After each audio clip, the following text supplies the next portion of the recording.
Hello friend, स्वागत है आपका आपके अपने चैनल पीएमसी मध्य प्रदेश में।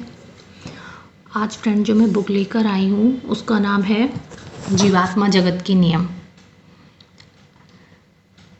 तो इसके बारे में मैं आज आपको थोड़ी ब्रीफ नॉलेज दूंगी कि ये बुक क्या है, किस तरह से लिखी गई। तो ये जो बुक है जीवात्मा जगत के नियम, ये लिखी है खोड़सेद भावनगरी जी ने। और ये इन्होंने अपने मृत बेटों से संपर्क करके जो मैसेज मिले उसको इस बुक में दिया है। तो स्टोरी कुछ इस तरह से है कि ये जो खोड़सेद भावनगरी जी थी और इनके हस्बैंड रूमी जी, इनके 2 बेटे थे, विस्पी और रतु। तो इनको ड्राइविंग में बड़ा इंटरेस्ट था। तो ये दोनों कहीं जा रहे थे, लॉन्ग ड्राइव पर कहीं जा रहे थे। मैं शॉर्ट में ही बताऊंगी, ज़्यादा लॉन्ग नहीं रखूंगी इसको। तो जैसे नॉर्मली बच्चे जाते हैं कहीं तो माता पिता कहते हैं कि अच्छे से जाना, ध्यान से जाना। ये किसी रेस में पार्टिसिपेट कर रहे थे। तो दोनों हस्बैंड वाइफ ने अपने बच्चों से बोला कि हाँ ठीक है, अच्छे से देखकर संभाल कर जाना। तो उनमें उनका एक बेटा बोलता है कि मम्मा ठीक है, हम दोनों ने अपनी कार का इंजन अभी ठीक करवाया है, स्पीड तो हम ज़्यादा देंगे नहीं और आप लोग मतलब मेरा वेट मत करना, हम मॉर्निंग तक आ जाएंगे। कुछ इस तरह का बच्चों ने बोला। तो कहती है उनका जो एक बेटा था ना, तो वो जाते टाइम एकदम से आया, उनको किस किया, हक कर कर, बिल्कुल मतलब वो ऐसे पहले कभी करता नहीं था। फिर वो दोबारा लौट कर आया तो उनको मतलब बड़ा अजीब सा लगा कि ये पता नहीं ऐसे क्यों कर रहा है। लेकिन जब वो लोग बच्चे चले गए और जब लौट कर नहीं आए, शाम हो गई, तो जब उन लोगों को टेंशन हुई कि भाई इतना टाइम हो गया, कोई संपर्क नहीं, बच्चे पता नहीं कहाँ हैं, कैसे हैं, तभी एक उनके किसी मैकेनिक ने आकर उनको ये दुखद समाचार दिया कि आपके बच्चों का एक्सीडेंट हो गया है और वो अस्पताल में भर्ती हैं। तभी वो रूमी जाते हैं, सारा कुछ, रूमी जो उन बच्चों के पिता रहते हैं, और वो सारा कुछ वहाँ देखते हैं। तो उस टाइम पर उनके दोनों बच्चे मृत घोषित कर दिए गए कि अब वो इस दुनिया में नहीं हैं।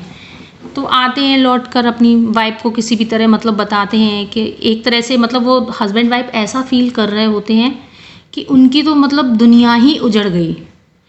इसी तरह जो खोड़सेद भावनगरी जी थी तो वो कहती हैं, जब वो उस टाइम पर अवेकन नहीं थी, तो वो ये बोलती हैं कि मैं तो बड़ी धार्मिक थी, कितनी मैं पूजा पाठ करती थी, ये तो ईश्वर ने मेरे साथ बहुत बड़ा अनर्थ कर दिया।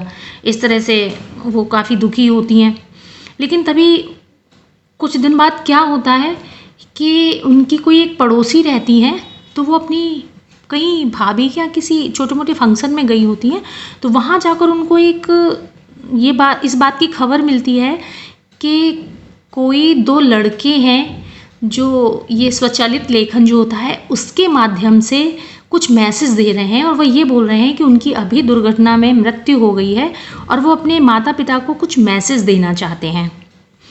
तो किसी भी तरह वो जो उनके पड़ोसी जो होती हैं वो बताती हैं खोड़सेद भावनगरी जी को, और खोड़सेद भावनगरी जी जो होती हैं तो वो उनसे जाके कनेक्ट करती हैं जो वो मैसेज ले रही होती हैं, जहाँ पर उनके बच्चे उस महिला को मैसेज दे रहे होते हैं।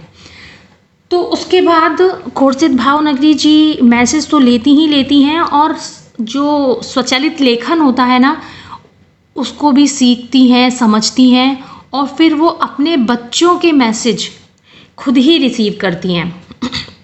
तो उसी तरह से उनके बच्चे उनको बताते हैं, जब वो पूछती हैं कि क्या हुआ था ऐसा तुम्हारे साथ, तुम लोग तो इतने अच्छे एक्सपर्ट ड्राइवर थे, अच्छी ड्राइविंग करते थे।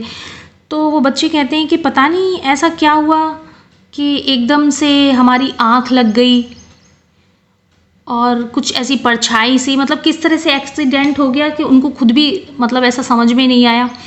फिर वो बच्चे जो होते हैं वो मैसेज देते हैं कि आप लोग बिल्कुल भी दुखी मत हो, हम यहाँ इस जीवात्म जगत में बहुत खुश हैं और हमारी आप किसी भी तरह से कोई टेंशन मत लो और हम आपको हर टाइम देख सकते हैं।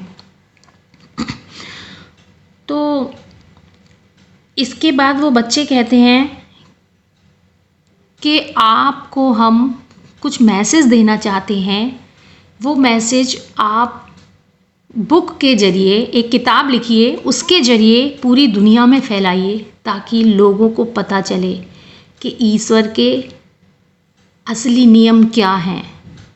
ये इतने डिफ़िकल्ट नहीं हैं, ताकि लोग इन्हें फॉलो कर सकें और समझ सकें और अपनी परेशानियों से बच सकें, और ये दुनिया का झूठ छलावा है क्या है, इन्हें समझकर, इनसे बचकर अपनी लाइफ को अच्छे से जी सकें।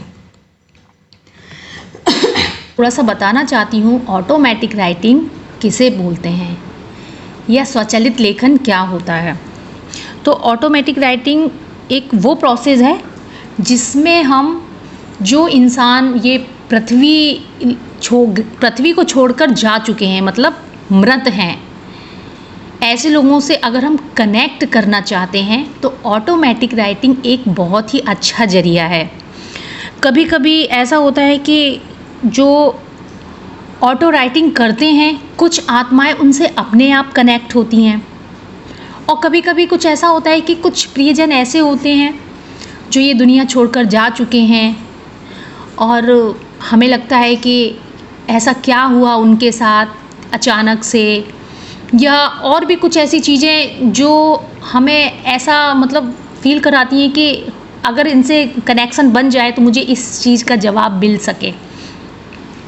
तो एक तरह से ये मृत व्यक्तियों से बात करने का एक ज़रिया भी है, और दूसरा ऑटोमेटिक राइटिंग में हम ऐसे भी इसको यूज में लेते हैं, जैसे हम कभी कभी लाइफ में किसी प्रॉब्लम में फंसे हुए हैं, बहुत परेशान हो चुके हैं, हम जानना चाहते हैं कि भाई इसके पीछे का रीज़न क्या है, तो भी हम ऑटोमेटिक राइटिंग का सहारा ले सकते हैं, जो कि हर कोई नहीं कर सकता। ये भगवान का दिया हुआ एक गिफ्ट होता है। जैसे आप लोगों के मन में सवाल आएगा, जो खोरसेद भावनगरी जी थीं, तो जब उनके बेटे चले गए तो इतने वो दुख से निकली, तकलीफ़ से निकली, जब उनके बेटों ने उनसे कनेक्ट किया, किसी के ज़रिए मैसेज दिए, फिर उन्होंने अपने दिमाग को एकाग्र किया, और तब जाकर कहीं उनको वो खुद से मैसेज ले पाई अपने बच्चों से। तो जैसे कभी ऐसा होता है ना कि कुछ लोग ऐसे सोचते हैं कि लाओ मैं भी सीख लूँ, तो देखिए ये हर कोई नहीं सीख सकता। ये भगवान का दिया हुआ एक बहुत ही स्पेशल गिफ्ट है, जो कुछ ही गिने चुने लोगों को मिलता है। तो ये है ऑटो राइटिंग। तो मुझे लगता है कि आपको आंसर मिल गया होगा कि ऑटोमेटिक राइटिंग किसे कहते हैं। थैंक यू सो मच, और हमेशा की तरह ध्यान करते रहिए। ध्यान एक ऐसी चीज़ है जो आपको आपकी हर समस्या का समाधान देती है।